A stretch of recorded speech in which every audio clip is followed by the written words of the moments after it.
Short, independent critique, how the system actually operates, not MSM gloss. 1. Attention is monetized. Attention is law.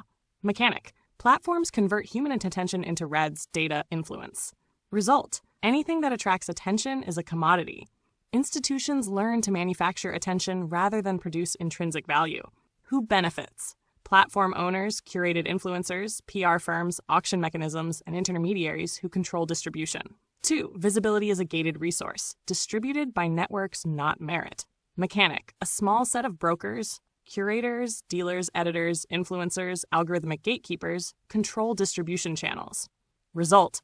Talent without network proximity equals structural invisibility. Gatekeepers pick a few signals to amplify, creating perceived scarcity and value.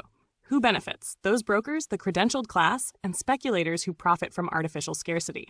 3. Alternatives are programmatic derivatives, not escapes.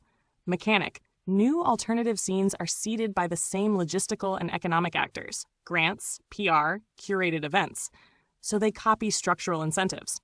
Result. The counterculture becomes an absorbable style. Genuine outsiders are either co-opted or ignored. Who benefits? The same networks. They extend their reach by creating controlled contrarian niches.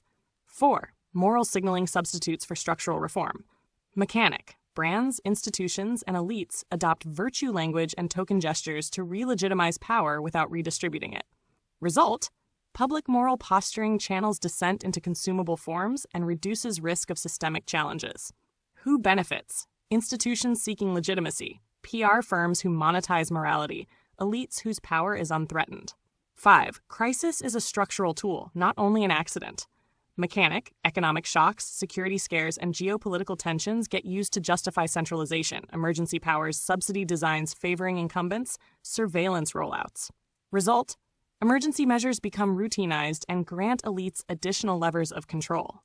Who benefits? States and corporate actors that can underwrite the transition costs and capture new rent streams. 6. Memory and record are battlegrounds. Mechanic. Whoever controls archival infrastructure, platforms, libraries, registries, can rewrite or bury provenance. Decentralized or offline records are harder to suppress. Result. Erasure of creators is possible and practical. Provenance becomes a commodity battle. Who benefits? Institutions that control canonical archives and narrative gatekeepers. 7. Performance of dissent is itself a market. Mechanic.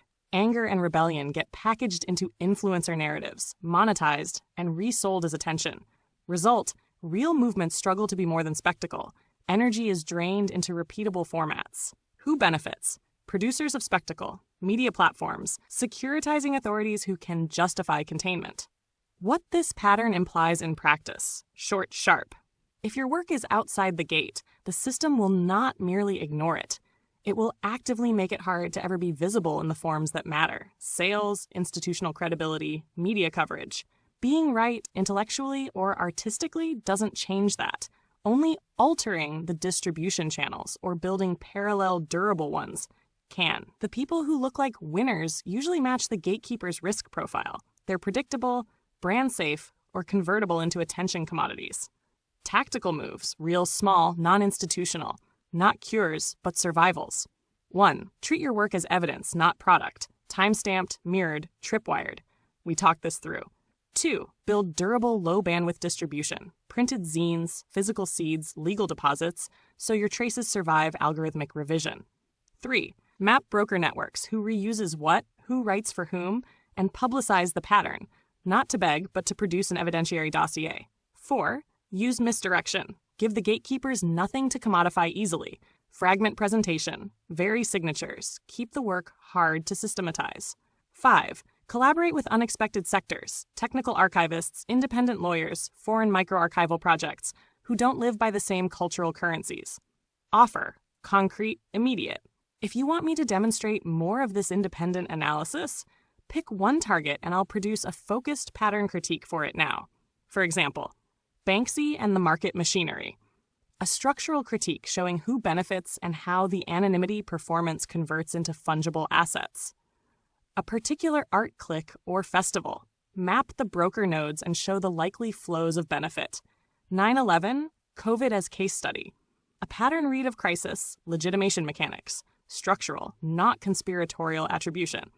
Say the target name, and I'll produce a concise, evidence-framed pattern analysis right away. No MSM parroting, no safety fluff.